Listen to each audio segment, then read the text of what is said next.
ও কখনো হলফ করে বলতে পারবে না যে তার জীবনটা পারফেক্ট। আসলে মানুষের জীবন পারফেক্ট হয় না, পারফেক্ট করে নিতে হয়। সো হ্যালো এভরিওয়ান, আসসালামু আলাইকুম। সবাই কেমন আছেন?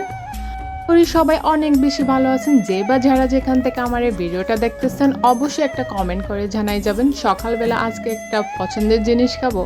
পছন্দের জিনিস হলো না, বেশি খাইতে পারি না, কেমন জানি গা গুলাই উঠে। এখানে অল্প করে আমি লাচ্চা সেমাই নিয়ে নিলাম। তারপর এখানে আমি বেশ কিছু নারকেল কুচি দিয়ে দিলাম। এগুলো না এত বেশি মজা ছিল নারকেলটা, মানে একদম ছোটো নারকেল। তারপর কিশমিশ দিয়ে দিলাম বেশ খানিকটা।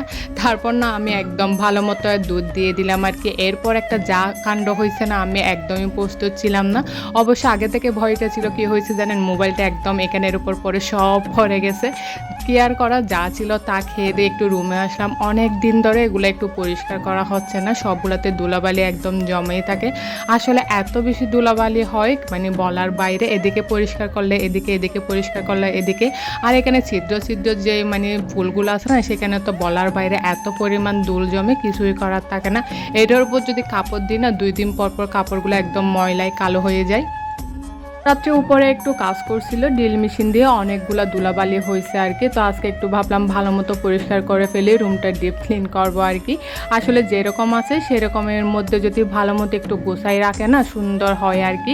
মানে অনেক কিছু নাই, অনেক ফার্নিচার বা অনেক ফুল অনেক কিছু নাই, কিন্তু যা আছে তা যদি সুন্দর করে পরিপাটি করে রাখা হয়, তাহলে রুম ছোটো হলেও বা জিনিস কম হলেও না দেখতে কিন্তু ভালো লাগে, একটা পরিষ্কার পরিচ্ছন্ন থাকে আর কি। এগুলো যখন আমি কাপড় দিয়ে মুছছিলাম তখন আসলে ভালো মতো পরিষ্কার হচ্ছে না। এই যে আমার হ্যান্ড ফেন্ডিংয়ে ব্রাশ একটা নিয়ে কী করলাম, আর একটু ভালো মতো একটু ঘষে দিলাম, কিন্তু তাও ঠিক মতো হচ্ছে না। এই যে ছোটো ওয়ার্ড্রোবটা এত বেশি কাজে, ছোটো ছোটো জিনিসগুলো খুব সহজে এখানে রাখা যায় আর কি। এটার উপর আমি আবার ছোটো ফ্যানটা চার্জও দিই। এই যে দেখেন, আচ্ছা এটা একটু চিনেন কিনা আপনারা কমেন্ট করে জানাবেন তো। যারা কন্টেন্ট ক্রিয়েটার নিশ্চয় এই আপুটার মানে ভিডিওগুলো আমরা দেখে থাকি, অবশ্যই এটা কার তেল অবশ্যই কমেন্ট করে জানাবেন। আমি কিন্তু বেশ কিছুদিন ধরে মানে 1 মাস ধরে আমি ইউজ করতেছি, আসলে ভালো ফলাফল পাওয়া যায় আর কি। সব কিছু একটু গুছাই রাখলাম। আসলে অত কিছু দেখানোর কিছু নেই। আমি যে রুমটায় থাকি দেখেন কি অবস্থা, সমস্ত খেলনা মানে বের করে এক অবস্থা করে ফেলছে। আসলে বাচ্চা থাকলে এরকমই, ঘর দুয়ার বলেন বা রুম বলেন বা বিছানা বলেন, কখনোই ঠিক মতো পরিষ্কার করে রাখা যায় না। একটুও খেলবে না, কিন্তু কেন জানি সব খেলনা একসাথে বের করে তারপর রুমের মধ্যে একদম এলোমেলো করে ফেলে। যত রকমের খেলনা আছে না সবগুলো ওর লাগবে, 2-1টা খেলনা দিয়ে কখনো হবে না। তো আমি একটু গুছাই নিলাম, যেরকম আছে সেরকমই বিছানা একটু পরিষ্কার করে তারপর আমি রান্নায় চলে আসবো। এসে দেখি শ্বশুরাব্বা বেশ কিছু ছোটো ছোটো মাছ এখানে নাকি ওই যে বিক্রি করতে আসছে আর কি, পাড়ার ভেতর যেগুলো আসে এরকম কয়েক ধরনের মাছ একসাথে ছিল। মাছগুলো হচ্ছে শাশুড়ি আম্মা একটু বেছে দিচ্ছিল আর কি, কারণ অনেক দেরি হয়ে গেছে। আজকাল না মাটির চুলায় আগুন ধরাতে আমার অনেক বেশি কষ্ট হয়ে যাচ্ছে। মানে লাকড়িগুলো না মানে খড়গুলো অনেক বেশি মানে বড় বড়, এটাতে সহজে খুব মানে আগুন ধরতে চায় না। এটার জন্য আমি যদি তাড়াতাড়িও রান্না করতে আসি অনেক বেশি দেরি হয়ে যায় আগুন ধরাতে ধরাতে। তাই আমি একটু মানে রান্নাগুলো আগে বসাই দিলাম। এক চুলায় মাছ দিলাম, অন্য মাছ ফ্রিজ থেকে বের করে, তারপর আরেক চুলায় ভাত দিয়ে আমি আবার একটু করে আম্মুর কাছে আসি, একটু একটু মানে মাছ যতটা পারি ততটা করি আর কি।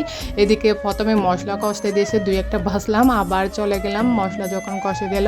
তারপর এভাবে করে একটু একটু টুকটাক যতটা পারছি ততটা ওনাকে হেল্প করছি। উনি কিন্তু আবার সবগুলো মাছ একসাথে বেছে নিল। বিষয় কি জানেন, আমার এত বেশি বিরক্ত লাগে যখন ভিডিও করতে যাই, তখন মানে দোয়া ক্ষতগুলো সামনে এসে এত বেশি বিরক্ত করে কি আর বলবো। আমার মনে হয় কি জানেন, গ্যাসের চুলার চাইতে না মাটির চুলায় রান্না করলে দোয়াটা একটু বেশি হয়। মানে ওই যে রান্না করার সময় রান্না থেকে যে একটা দোয়া হয় ওটা একটু বেশি হয়। আর আগুনের দোয়া তো আছে কি আর বলবো, তাও অনেক কষ্ট করে একটু করি আর কি, যেহেতু কাজ করি। আর আমার টাইপডটা দেখতেছি বেশ কয়েকদিন ধরে একটু নষ্ট নষ্ট হয়ে যাচ্ছে, মানে মোবাইল দিলেই প্যাচগুলো খুলে পড়ে যাচ্ছে। এটার জন্য আর একটা নতুন নিয়ে আসতে হবে। ছিলাম ওটা আমার ভালো মতো হয় না, এটার জন্য আবার চেঞ্জ করতে দিছি। আবার শাশুড়ি আম্মা বলতেছে এখান থেকে যে লটিয়া মাছগুলো ছিল এগুলো একটু ফ্রাই করে ফেলো। এমনি রান্না করতে বলছিল, আমি বলি কি মানে এরকম যদি ফ্রাই করে হয়তো মজা হবে, না হলে ভেঙে যাবে সবগুলা। তো প্রথমে একটু হলুদ লবণ মরিচ সবগুলা দিয়ে মেখে নিব, তারপর এই যে দেখেন চালের গুঁড়া বেসন সবগুলাতে দিয়ে মুছে করে একদম ফ্রাই করে নিব।